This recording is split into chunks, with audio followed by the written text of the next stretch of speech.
ভাইয়া তাল বড়া বানাবো, টাকা দাও, চিনি কিনবো। আরে সরি আই, কি কিনবো? চিনি, তাল বড়া খাবো। আরে মুখে যা রুচ উঠবে এখনই বানানো লাগবে। আমার তেল অল্প, চিনি চিনি কিনা বললে চিনি কেনা এখন কত? এখন কিছু করে হবে না, তেল আমার অল্প আছে, দামটা লাগবে না আমার। না তোমার হবে না কো, এখন তারপর আমার কত ঝামেলা জানি। চিনি কিনা লাগবে, কলার লেসা লাগবে, কালি জিরা আমার ঘরে একটুকু না, আর যা তেল আছে আমার রান্না লাগবে নিকো। আমি এখন তাল বড়া বানাবো, বিকাবেলা তেল আনবে দিয়ে পাঠাবো আমি। কিন্তু এখন ভবে না কাজ বানাবো যা। না মানে আজ খাতে মনে হচ্ছে আজই বানানো, টাকা দাও।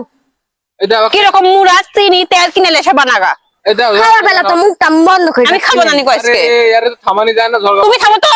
টাকা দাও। না টাকা নাই আমার কাছে, টাকা দাও, চিনি আর ইয়ালে। না আমি খাবো না আজকে, দিব না কো, ওই আনুগা। আর প্যান্টের পকেটে টাকা আছে, টাকা যা লিয়ে গেছে, নিয়ে গেছে। তুমি তো বসেই থাকো, আমার খাওয়া লাগবে নি। ভালো করে করতে প্যাকেটের পকেটে দেন, টাকা ঢুকে হাতে হাতে লিস না কো।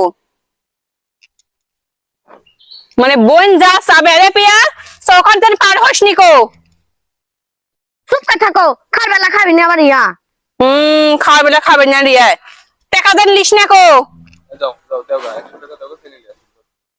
কয় টাকা দিব? 50 টাকা দিব।